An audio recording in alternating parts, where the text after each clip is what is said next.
Assalamualaikum warahmatullahi wabarakatuh. Jumpa lagi dengan saya di Mapel IPS. Kali ini kita akan membahas tentang dinamika penduduk benua-benua di dunia. Sebelum itu, adakah yang tahu kapan hari populasi dunia? Berdasarkan situs resmi United Nations, penetapan Hari Populasi Dunia muncul pada tahun 1989 dan didirikan oleh Dewan Pengurus Program Pembangunan PBB. Penetapan Hari Populasi Dunia terinspirasi oleh kepentingan publik terkait Hari 5 Miliar pada tanggal 11 Juli 1987, di mana pada hari tersebut diperkirakan populasi dunia mencapai 5 miliar orang. Hari Populasi Dunia bertujuan untuk meningkatkan kesadaran masyarakat mengenai berbagai masalah kependudukan, seperti pentingnya keluarga berencana, kesetaraan gender, kemiskinan, kesehatan ibu, dan hak asasi manusia. Kelebihan populasi di dunia tentu akan meningkatkan masalah pada lingkungan dan pembangunan. Hal inilah yang harus diperhatikan oleh masyarakat.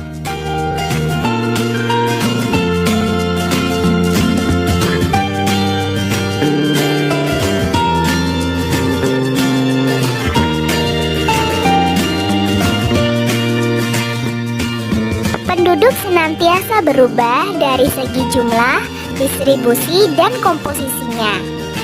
Perubahan tersebut dapat terjadi karena adanya peristiwa kelahiran, kematian, dan migrasi. Oleh karena itu, penduduk mengalami dinamika atau biasa disebut dinamika penduduk. Jadi, dinamika penduduk adalah perubahan keadaan penduduk.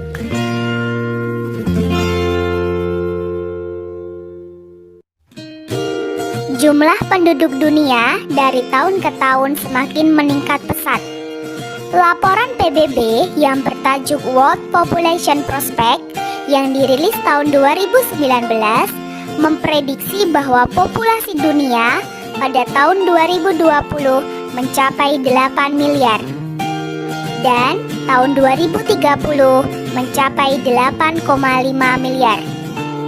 Ini berarti populasi di dunia akan terus meningkat pada dekade mendatang. Jumlah penduduk terbesar dunia masih dipegang oleh Cina, yaitu dengan jumlah penduduk 1,4 miliar. Dan di urutan kedua ada India dengan jumlah penduduk 1,3 miliar. Kemudian di urutan ketiga ada Amerika Serikat dengan jumlah penduduk 331 juta. Dan posisi keempat diduduki oleh Indonesia dengan jumlah penduduk 273 juta.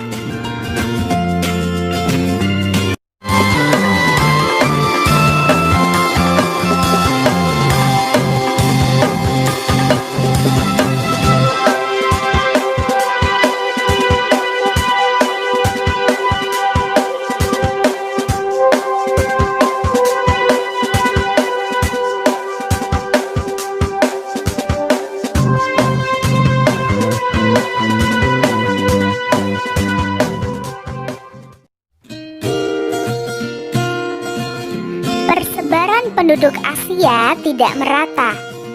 Beberapa negara di Asia merupakan negara dengan penduduk terbesar di dunia, seperti Cina, India, dan Indonesia. Wilayah di Asia dengan jumlah dan kepadatan penduduk tertinggi terlihat di Asia Timur, Asia Tenggara, dan Asia Selatan. Sedangkan di wilayah pedalaman Asia relatif lebih jarang penduduknya.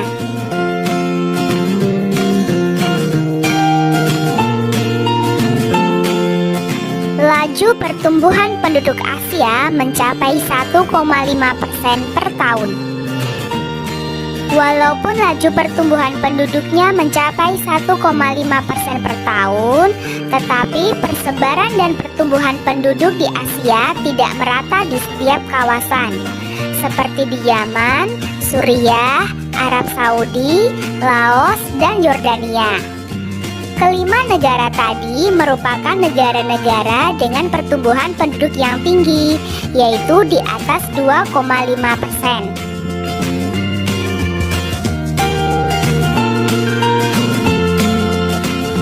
Berdasarkan data dari BPDS 2015, komposisi penduduk Asia berdasarkan usia terbagi menjadi 1. 25% penduduk Asia berusia kurang dari 15 tahun.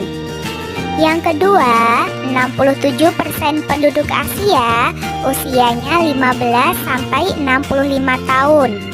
Dan yang ketiga, 8% penduduk Asia berusia lebih dari 85 tahun. Bagaimana dengan Human Development Index penduduk Asia? HDI atau biasa yang dikenal dengan Indeks Pembangunan Manusia digunakan untuk mengukur kualitas penduduk dalam suatu negara. Ada 3 komponen untuk mengukur IPM suatu negara, yaitu ada indikator angka harapan hidup, yang kedua ada pendidikan, dan yang ketiga ada pendapatan per kapita.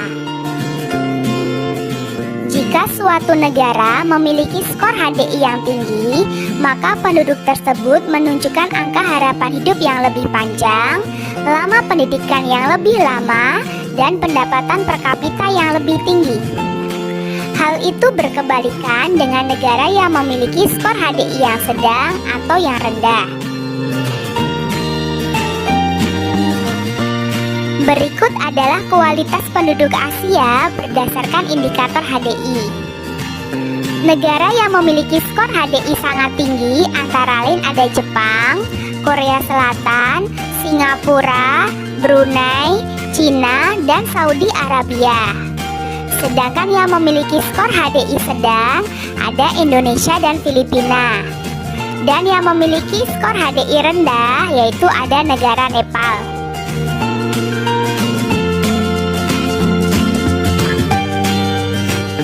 Berdasarkan komposisinya, penduduk di benua Asia terbagi menjadi 3 ras utama, yaitu ada ras Mongoloid, ada ras Kaukasoid, dan ada ras Negroid. Ras Mongoloid mayoritas mendiami wilayah Asia Timur dan Asia Tenggara. Sedangkan ras Kaukasoid mendiami wilayah Asia Utara, Asia Tengah, dan Asia Selatan bagian tengah. Dan ras Negroid mendiami Asia Selatan bagian selatan, Asia Barat bagian selatan, dan Asia Barat bagian utara. Itu tadi pembagian dinamika penduduk Asia berdasarkan komposisi ras.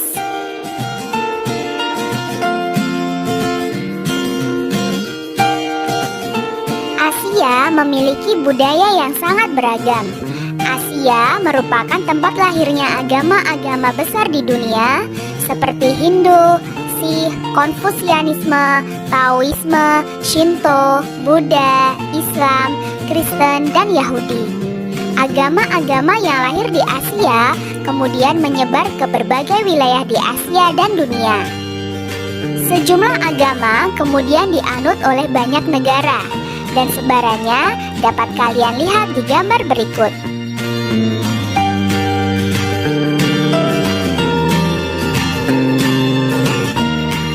Selain agama, benua Asia juga memiliki banyak bahasa. Kebanyakan negara di Asia memiliki lebih dari 1 bahasa asli atau pribumi. Sebagai contohnya Indonesia. Di Indonesia terdapat sekitar 600 bahasa asli atau bahasa daerah.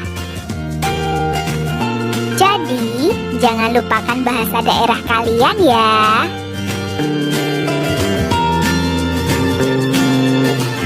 Keragaman dan kekayaan budaya Asia terlihat juga dari karya seni, literatur, dan juga musik. Adapun contohnya, ada porselin, ada lukisan, ada kaligrafi, ada tekstil, dan juga arsitektur. Karya seni berupa alat musik juga sangat banyak jenisnya di benua Asia. Contohnya, ada angklung dari Indonesia, cake dari Thailand, zongruan dari Cina, ajeng dari Korea Selatan, dan sitar dari India. Sekian saja materi kita pada hari ini. Terima kasih atas perhatiannya. Wassalamualaikum warahmatullahi wabarakatuh.